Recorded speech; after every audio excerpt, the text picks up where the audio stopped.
Because they play music you won't hear anywhere else. KHBL 96.9. Ready, go! Pirate Radio, KHBL LP. Animal.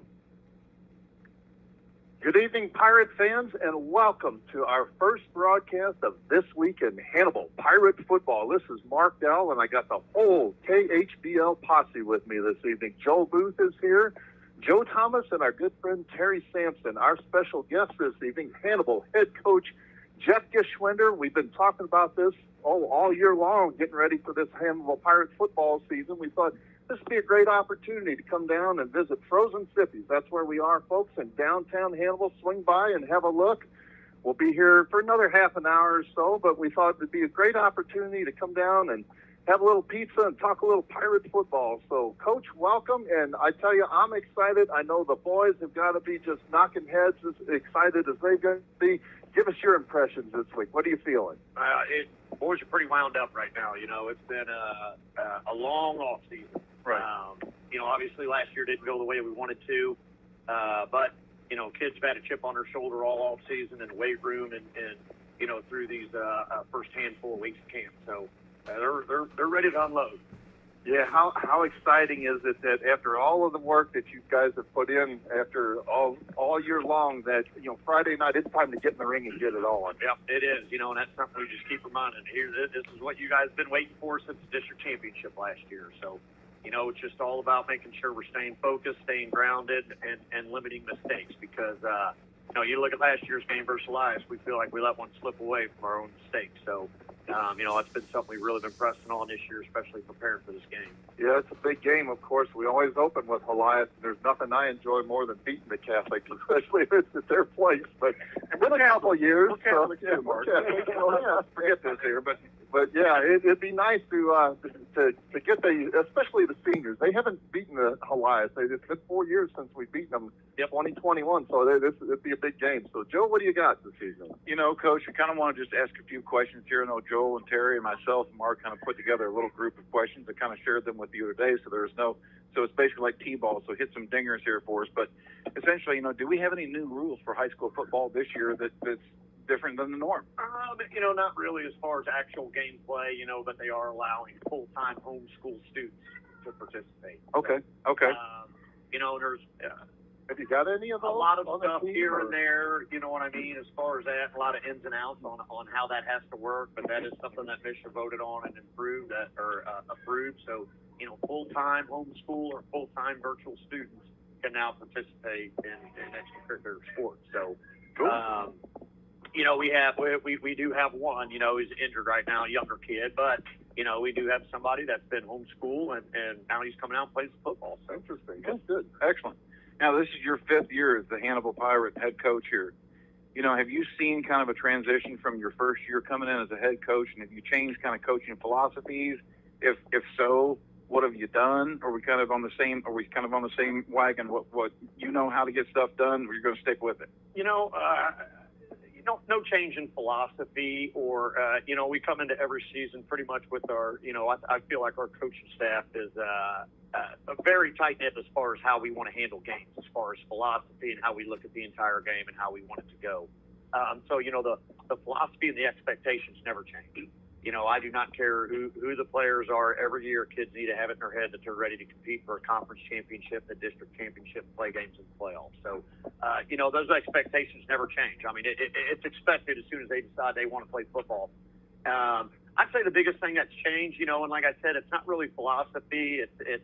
It's not really expectations. It's more of you kind of just have to change your style based on the personnel of kids that you have. Right. It's different than the way it was back whenever we played or back whenever my dad coached, where everybody's getting treated the same. It does not matter. You better be ready to go. And which we still have that. We still have those expectations where you better live up to these expectations or we don't have room for you. Right. But certain kids you have to handle certain ways if you want to get the best out of them. There are some kids, where you get in their face and you jump all over them and they handle it very well and they step their game up and they go. Well, there's other kids, you do that to them and they fold, or it's just kind of, and you can see that in groups of kids when they come in. So, and that's something we really pushed our coaching staff to is absolutely coach expectations, but make sure that we're teaching. You know what I mean? Make sure that we're handling kids where we're getting the best out of them. We're not going to come scream and yell at this kid if we know that afterwards he's just going to fold, So Right. It's really just knowing the kids. We get that understanding how the kids work throughout the off season, throughout the summer. Once we get to the season, there's nothing changed. The coaches know how to handle the kids. The kids know how they're going to get handled. And, I think that's something that we've done a very good job of, is really just keeping our expectations and our philosophy where they are, but then molding our style based off the personnel that we have. Coach, follow up just a little bit on that, if you would. I know you've had a change, and Coach Nolan's no longer there with you. Coach Gaines is no longer with you. I assume all that's molding together with the new coach. Right. We lost 3 coaches over the off season. Coach Nolan, who's an administrator, can't coach anymore. Coach Nicholas resigned last year.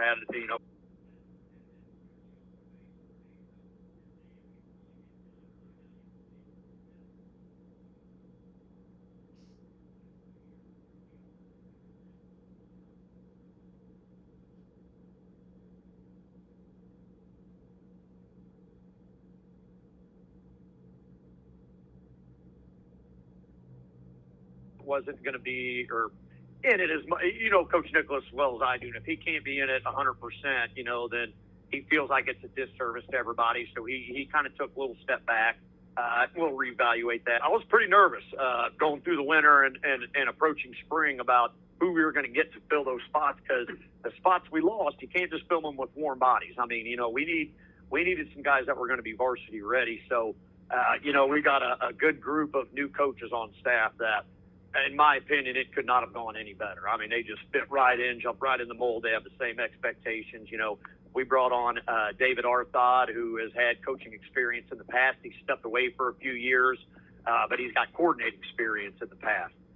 We brought in Lance Gouch, who is a Hannibal football player who has done a lot of youth league coaching and has really volunteered a lot of his free time for Hannibal's football and wrestling program. Right. And he's a hard-nosed dude who's extremely knowledgeable, great offensive line work. Jake Borgmeyer, who was strictly defensive line last year, is now going to handle offensive and defensive line. After being, 4 years, or really more than that, about 6 years now of being with Coach Nolan every single day, he's taken over offensive line. And then we also brought on Luke Hart. He's a young coach. He's coming out of a grad assistant at Benedictine University. He's helped our freshman baseball team a little bit, so he's already got a little bit of connection with some of the kids that we have. And, he's just come in and done outstanding right off the get-go. We brought on Kaiser Greenwell, who was just a graduate for us. And that's right. As a matter of fact, he was a senior last time we beat Hawaiian. So, bringing him on, he understands our schemes, our philosophy, and he's just a kid that is Hannibal football through and through. He's learning everything right now. There's a lot getting thrown at him, but he's learning. We lost, a handful of guys, but then, we brought on and replaced those plus 2 more. Right. I feel like, I feel like we haven't lost a step. Cool. I feel like these new coaches that we brought in, there has not been a single misstep out of the whole thing. They jumped right in. They found their plays. You can hear them on the field. They know their jobs, and they've done an outstanding job. Well, Coach, speaking of people that you've lost, not only in the coaching ranks, but you've got to be excited with the guys that are returning on the team this year. I believe I heard you've got 18 seniors to work with. That's almost unheard of these days. That's got to be exciting for you. It really is. 18 seniors, that's the biggest senior class we've had since I've been here. And I'll tell you, when you got 18 seniors out there, when a quarter of your team is seniors, you got a lot of leadership, and you've got a lot of already set expectations. And when you got those seniors that are already doing it without having to be told, you don't even have to tell the other guys. They just jump on board, and they're just learning. And the seniors who teach, I could not be more happy with them. Our senior group, you can't even pick out who's being the best leader right now, because they're all phenomenal leaders in their own right, whether it's pulling a kid to the side, whether it's talking to a whole group at once, or whether it's showing it by effort. they're all doing their job right now. Excellent. Yeah, that kind of hit one of the questions I was going to kind of ask is what player has kind of been the standout? And, it kind of sounds like there's a whole litany of them right now. It really is. Like I said, the senior class, it's hard to pick one. Has there been anybody that surprised you so far that you didn't see coming? There's definitely been some, the senior guys, we knew who was coming and we knew what we were going to get. Now there has been, we have Landon McPike out who's, who's kind of, we've had a little bit in the past lately, mainly in just practice situations, but he's full go this year and he's really opened our eyes at the defensive back and wide receiver spot, just his physicality, just his effort all around. I mean, the kid's flat out showed us he can play. Paris Chappell, who really stepped out for us last year on special teams and was a special team maniac last year, is now showing that on everywhere on the field. We're able to use him at a lot of different defensive back spots when needed. We're able to use him at any of the receiver spots when needed. And obviously, we can put them on any special team we want and know that we're getting good stuff. That's wonderful to have a guy that's versatile like Absolutely. that. You can plug in anywhere. That's huge. Joel, what you got, buddy? Well, I think Terry gave me the headset so that he could have a fair chance at the cheese sticks.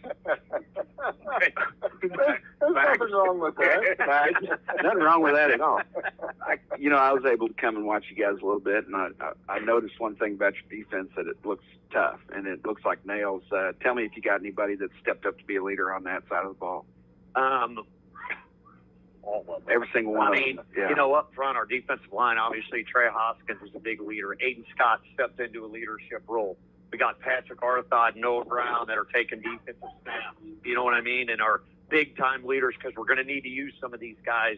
Christian Nice and Chase Whitaker, the Murphy twins, the sophomores stepping in. And, with those seniors in those spots that those younger guys are working into, boy, it makes it easy for them to just see it and know the expectations and what they're supposed to be doing. They can see it done right, and then they can just go emulate it and then get better and better and better at Outstanding. it. And then obviously in the linebacker core, we got 3 senior linebackers, Case McPhee, James Wetton, and Alex Arthod. All 3 of them are just as good as leaders as the other one. Right. Then we got some younger linebackers stepping in with Donnie Murphy, with Austin Francis, with Landon Nichols, and some of them. They're seeing these seniors doing it. Man, they just pick right up on it. And the same with our defensive backfield. We got 3 safeties who have been on the field the last 3 years, every single snap almost. So we've got more football IQ probably in our defensive backfield than we do anywhere. And when you got 3 safeties that can do that can see the whole field, they can handle everything and know exactly what they're doing. But on top of that, they can flat out play. That's cool. So when you got those things, obviously your defense is going to be set up pretty well. Right now it's just building depth. That's the biggest thing. Developing depth, building depth, getting those young guys to really step up to the level they need to be. Well, Coach, I know you've got a 3-year starter to replace a quarterback, but how nice is it to have a guy like Wyatt Dorsey that just comes in guns a-blazing? I mean, you couldn't be happier about it. And really, a lot of people may have thought differently when Waylon was a sophomore. Tell you the truth, I felt just as comfortable when Waylon was coming in. I knew he was undersized, but I knew he could flat out play. And he took no time proving it to everybody that had any doubts. Dorsey, on the other hand, he's a different type of athlete. The kid's 190 pounds, and he can flat out move. And he's got an entire season of defensive back under his belt right now. So the speed is not going to be an issue for him. He just gets, every day you see him get better and better at recognizing defenses and making his decisions quicker and quicker. His option reads are as good as I've seen, and he is getting better and better at making pre-snap reads in the passing game too. And if you haven't seen him yet, kid can flat out, he can run the ball. I saw him up at the Y one day. I went up and asked him a couple questions, and I said, well, how's your summer going? He was like, pretty good. And I said, did you just get done swimming? He said, no, I just got done with practice. And he was up at the Y working out after practice. The kid lives in a weight room. He had a strained muscle in the summertime, and I'm telling you what, it was like pulling teeth to get him to rest. You had to get mad at him to stop him from running or lifting or something. It's like, please, rest for 3 days and get better. Right. But that's just the type of kid he is. He wants to be perfect, man, and you can't argue with that because he does a lot of things right. And he's about as big of a competitor as we have on the team. Now, ran the option awfully well this jamboree, I Yeah. thought. And Yeah, he looks slick. one thing I wanted to ask you real quick, and I'll let the other guys talk. Speed, you guys look awfully fast. Yeah. I mean, everything. You know, we do. Typically, we have some good speed coming in, but I feel like this year our all-out team speed from top to bottom is one of the better that we've had probably since 2021. You know, we got some dudes that flat out have real speed. I'm talking some track speed. You know, and on top of that, these are guys that can use that type of speed on the football field. You know, sometimes track speed doesn't always work onto the football field, but we got some guys that have enough football under their belt that they're able to translate track speed right onto the football field. And you can see it out of our defense. When those guys are running, they are running. So really, you know, the main thing is making sure our eyes are in the right spot, making sure we're taking the right angles, and we look pretty good if we do those things. But yeah, you're absolutely right. We've got speed from top to bottom. Is there anybody that came in underclassmen wise that just you'd never seen before, and you're like, who in the world is this kid? No. One, because my son's an upperclassman, so I've seen, or underclassman, so I've seen all those for the last. You've seen enough of them. You know what I mean? Yeah. You know, but you know, coming into this year, as far as you know, guys that have really stepped up and shown, hey, we can play varsity football. That's you know, Donnie and Julian Murphy. Which, if you saw them last year in JV, just seeing them step on the field, they look like varsity football players. They're huge. But boy, they've really matured. They've really focused on what they need to focus on as far as schemes, and not just relying on being bigger and stronger than everybody like they usually were growing up. They've turned into real football players and guys that we are going to use. Christian Nison's another one that has really stepped up and shown he can play on the line with the big boys, and he does a very good job of it, and he just gets better and better and better every snap he takes. You know, Chase Whitaker is another one on the defensive line that, you know, big boy that, again, he's matured quite a bit and is able to get in there and just do his job. And that's all we ask of him, just do your job. Don't try to do too much. You got dudes that can fly all around you. Do your job, that's it. You know, Philip Martin is another sophomore that's come out and been outstanding. He for us, is you know, on the line. like a small Clydesdale. He is. The kid's a bowling He's ball. the freak strength, man. I mean, he was squatting 515 pounds at the end of his freshman year. So he's just a flat out ball of muscle, and he's really learned how to use the technique based on his body size and his strength and how to make it work. Well, he's almost squatting as much as his dad. He's still got a little bit of work to go, but not anymore. He'll be there by March. I bet he will be. I think so. Coach, look, we're glad you're here. We're going to take a little, about a 2-minute break here. We're going to send it back to the studio, but we'll be right back with Pirate Talk here in about 2 minutes. This is Joe Thomas for 96.9 KHBL, your Hannibal Pirate football. Are you concerned about the economy, interest rates, or current market conditions? For timely information based on sophisticated research, Raymond James Financial Advisor Steve Virel, located in Hannibal, can be contacted at 221-4500. He can discuss your specific needs and help to provide you with investment choices that make sense for you. To make an appointment with Steve Virel, his office can be reached at 221-4500. Raymond James Financial Services Incorporated, member FINRA SIPC. Life well planned. Go Pirates!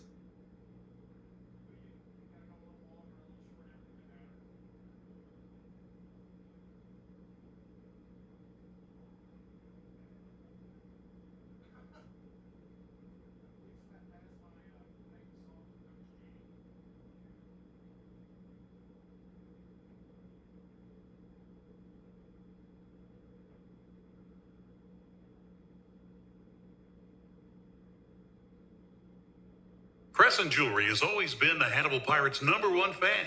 They know and appreciate the efforts and determination these young men must have to enjoy a successful season. Crescent Jewelry has used the same principles to run their business. Your local hometown jeweler for all your jewelry needs is Crescent Jewelers. They offer quality jewelry. Like the Pirates, they try hard to go that extra yard. Crescent Jewelry, 207 Broadway in downtown Hannibal since 1842.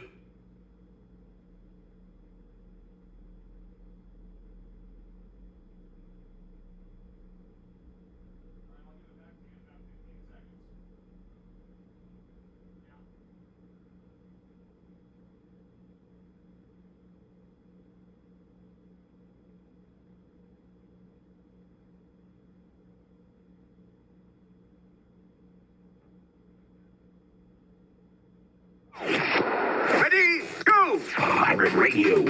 KHBL LP. Hannibal. Welcome back to This Week at Pirate Football. Our guest is Hannibal head coach Jeff Geschwender. We're getting ready to start in week 1. And year in and year out, it doesn't get any tougher than week 1 at Hannibal High School when we go and play the Helias Crusaders. Helias has been our nemesis for many years. You know you're going to get their best game, too, the very first week. And we're going to find out right where we're at in week 1, Coach. Absolutely. You know, we all love playing Helias week 1, and Helias loves playing us week 1. They know that we're going to be coached well. We know that they're going to be coached well, and that we're both going to do things right. So both teams, we come out of this game, and we know where our strengths, weaknesses, and what needs to be fixed pretty darn quick, you know, both sides. So that's what I love so much about this game is that, A, it's a super competitive game, but B, like I said, Helias is so well coached year in and year out that you've got to do things right in order to beat them, and you've got to limit your mistakes in order to beat them. And they are going to tell you what you're good at, what you're not good at, what you need to work on. Well, not only that, but I can imagine that it's not difficult to get the boys motivated. No, it's not.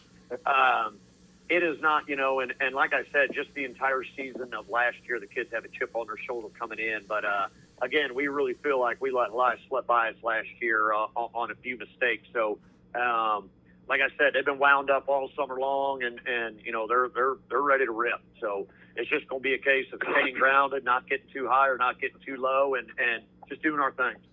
You know, sorry about that, Coach, but you know, Helias looks like they're returning. You know, they got their quarterback, Austin Weaver. He's a good-sized kid, 6'1", 190. Logan Hillman is their wide receiver. Another Jordan Sykes. Interesting, this Jordan Sykes kid, I believe he's a junior. He's a short guy, but if he's anything like his father, who played basketball with me in Porterville, Missouri, down in Boot Hill, he's fast.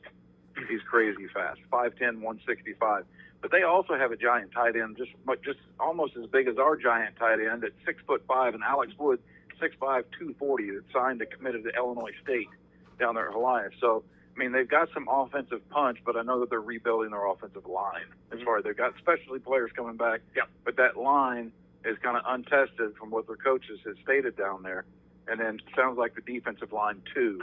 You know, plan of attack, you know, from your perspective, are we just going to basically kind of line up and try to drive it down their throat? Is the running game? I mean, with guys like Essig and Darian Washington, and then obviously Cade Hoskins. Cade, I mean, those Hoskins boys, I love those kids to death. Cade has a sense of crazy into him that if Trey had that crazy, oh my gosh, it'd be scary. I think Trey does have a little bit of that crazy. Trey, get out of it. He does have. You kind of have to poke and prod. It's like my giant son. It's like I really hope that on Friday nights before the game that, you know, the offensive line coach or yourself kind of get in front of Nicholas and kind of get him a little hot and angry, because no problem with that. Oh God, it's scary. It's scary how big he is when he kind of gets that fuse lit. But you know, with those running backs that we've got, and obviously Wyatt Dorsey, you know, a lot of folks haven't seen him throw a ball in a while. Don't worry, Hannibal Pirate fans, do not worry. This kid can chunk it, and he's accurate. Plan of attack, kind of run it down at him, see how it goes, or you know, the ball out.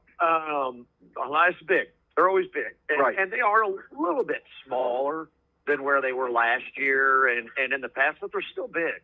You know, they're still 6'2", 250 pounds. You know, and so you know, you just have to be careful about it. Here we go. We're just going to pound it right at you. You know what I mean? I feel like I kind of got stuck in that a little bit last year, especially early on. You know, and I tend to do that. You know, sometimes I'm a little bit hard-headed, and we're just going to say, no, we're going to fix it. We're going to drive them off the ball, and we're going to run it at them. And usually it works.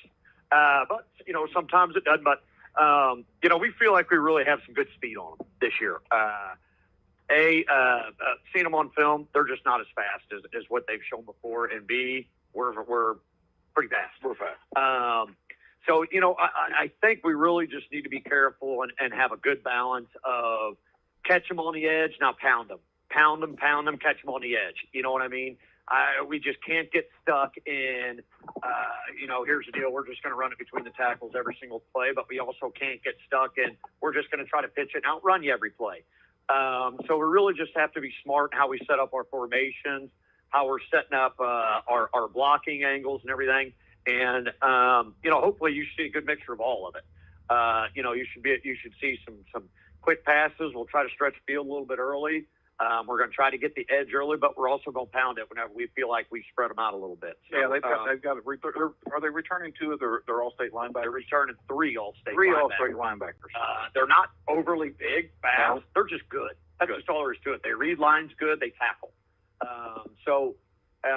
It's really going to be a case of we're really going to be doing a lot of things trying to displace the linebackers. If we're able to really find that, we can pound it between the tackles quite a bit.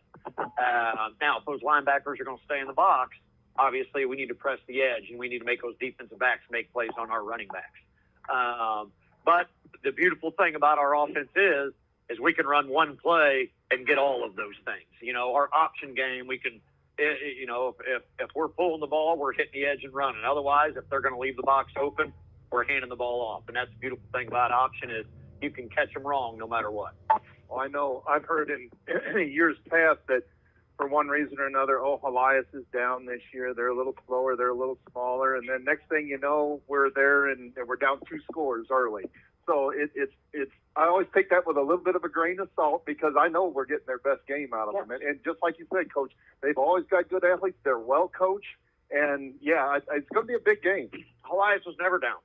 When was the last time they had a losing record? Right. Yep. Yep. So you really can't say they're ever going to be down, regardless of who they graduate. Oh, yeah. Because they have dudes, juniors right under those seniors ready to play. And that's exactly what happened this year. They graduated 4 starting offensive linemen. Well, they now have 5 senior offensive linemen. You know what I mean? Now, these guys lack a little bit of the experience because the line they graduated last year were 2-year starters. So the dudes that are starting this year, they've got very little Friday night playing time besides when they've gotten up on teams or down on teams. So I really feel like we need to hang on our experience and up front, we just need to get nasty. We need to I was going to say, fortunately for Hannibal, we've not, in all the years that I've been associated with Hannibal football, and Terry, you go, way back, farther than I do, I've never seen a rebuilding year for Hannibal high school football. We don't rebuild, we reload. Same way with same thing with life. I feel the same way. Year in, year out, no matter who we graduate, we're going to have a good team. I don't know how many times I heard how much we were rebuilding after the year we went to state, and then again after the 2024 year. And you know what? We got guys ready to play. And that's what's great about coaching here is that there's a lot of young kids that just love football, and it does not matter who you graduate. There's going to be guys that love the game and are ready to play and are ready to step up to those expectations. I was talking to Joe just a little bit before the game here, and I, as an old offensive lineman, old in a lot of ways, I usually watch them, and at the Jamboree, they were really holding their blocks well, and they look really good up front. Yeah, I thought we did too. I feel like we can extend our blocking a little bit longer. We're blocking about 3-4 seconds. We need to get about 5-6 second blocking. And there's obviously just little things as far as getting hips down, keeping feet wide so that we can stay on those whenever we're climbing to linebackers, because that's something that's going to have to be done Friday is we got to get to linebackers. Those 3 guys have the ability to make every single play if they're able to run the field. So, again, like I said, we're going to play around with formations and motions to try to displace those linebackers, but our line has to be ready to climb, and they got to be ready to engage.